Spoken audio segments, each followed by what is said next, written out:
Probably remember, because I had some report to you about my conversation with Zelensky last year, July, in Kiev. Yeah.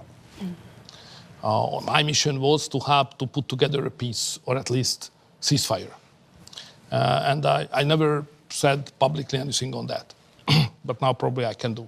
So I tried to convince him that the time is not on your side. So you will lose more and more. So it's your interest to have a ceasefire and a peace. And if you allow me, I'm ready to convince not just you, but I'm ready to go to other places and to put together an agreement on saving more lives and so on. He rejected. He said that, no, you misunderstand the situation, militarily and politically.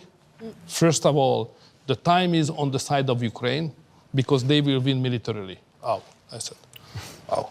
And then he explained the Russians are in a hopeless situation. Oh, I said. Then he said that because my argument was that Trump will come and Trump will make a peace and you will be in a deep trouble. I said, probably will, probably not. And if yes, nobody knows what the foreign policy will be. But I said, be careful. I know this president. This is different. Probably sounds strange what he promised, but he will do it.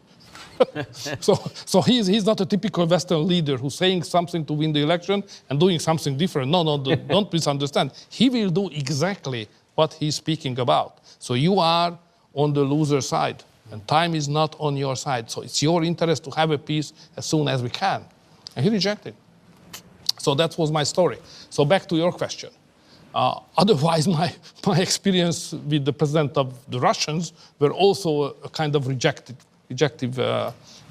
gesture because he said that time is on his side. but the difference is that he was right. Zelensky was not.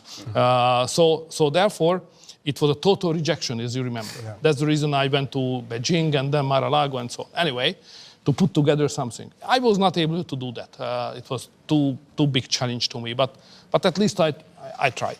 So my answer to your question is that I think it's an intellectual misconception. Okay? It's an intellectual misconception to think that the ceasefire or peace could come as a result of a Russian-Ukrainian negotiation.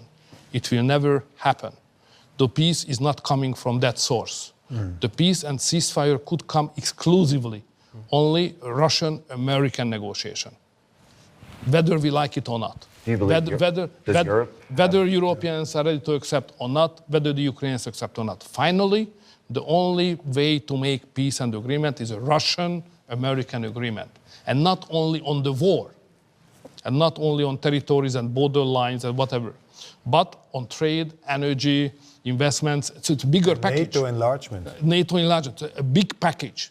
And only the American president is the man who can put together that. Trade, NATO, all that kind of issues. So it will be a big package, and the Ukrainians are not strong enough to make that kind of deal with the Russians. Do you think Zelensky said that time was on his side, even military, because he's counting on endless support from the Shalom, friends. I'm in the land where Jesus walked, taught, and changed lives forever. If you've seen EU?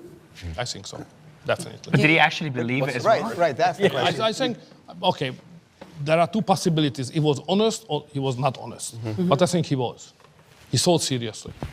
Do you think they're crazy enough, the Eurocrats, to actually build a European army? Of course, now we've seen the rearm plan from Ursula von der Leyen, where she puts together a defense fund of 800 billion euros. Do you think they'll go one step further and send Europeans to the front? It's getting more and more complicated. So the first is the future of Ukraine. The second is the army question of Europe, and the army question of Ukraine. Okay, so it's three combining questions. So the first is, probably it sounds not very much polite to the Ukrainians, but the fact is that what was the situation prior to the war? Okay, prior to the war, we had Russia, we have NATO, and there was a buffer zone.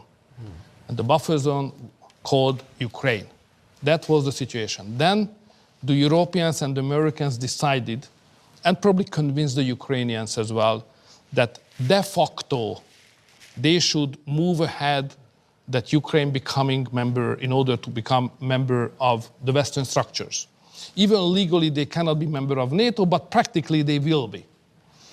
Because of weapon system, because of intelligence services, because of sharing of information. So step by step, they will become the Western security structure, militarily and economically as well. So they convinced the Ukrainians, I was not there, so I don't know how difficult was that this is a viable and feasible plan. And they started to do so. But the key element of that concept was that the Russians will accept it. Mm-hmm. But unfortunately, the Russians decided not to accept it. And of course, it was illegal against the international law and whatever. It was a dirty invasion on behalf of Russia against Ukraine. So no question of that. But the fact is that it was a intellectual misconception, that the Russians will live with this new situation. The Russians will do everything to stop it. They will never let NATO close to their neighborhood, especially not on the playing field as it is in Ukraine and Russia. So the Russians decided to stop it. So this is the story. If we would like to have a peace, longer term, we have to go back to the starting point. Mm-hmm. So the West has to give up the concept that somehow Ukraine is part of the Western architecture militarily and economically. We have to go back and to say, okay, let's sit down with the Russians and to discuss the future, how to manage the territory between NATO and Russia. Let's start from that point. So that's the first, okay. Mm-hmm. So if this is the only way to find a long-term solution, it means, of course, that it's impossible that we Westerners will finance a Ukrainian army of 1 million soldiers as it is the plan at this moment. So it's a misconception. The only thing what we can do, and I think we should do, to invest a lot of money, not to the Ukrainian army, but to the European capacities, military industry, defense industry, and army in Europe, because Europe is simply too weak. Mm-hmm. And that's what we call peace dividend. You understand what is it, yeah? Peace dividend. Mm-hmm. Peace dividend means that we never, for long term, we haven't invested into military, so we invested somewhere else, so we got a dividend, and security was provided by United States. Basically, this is the situation. It's not maintainable anymore because Trump is a president, he's a businessman. He knows the figures. It's just, it's a bad deal. Yeah. So he will change it, definitely. If we have some money to be spent, we should do it for the European army or the European armies of the member states and not invest into the Ukrainian army. So that's how I see the army question. Do you believe we can trust Ursula von der Leyen as the head of the European Commission and Mark Rutte with the European army, for example? Okay. I have my doubts. So on issue of Rutte, you have a better expertise than mine because you his belong track to the record same wasn't great. national community. Wasn't a great track record. I would not like to make any comment on that. Surprisingly, he's doing very well as NATO secretary up to now.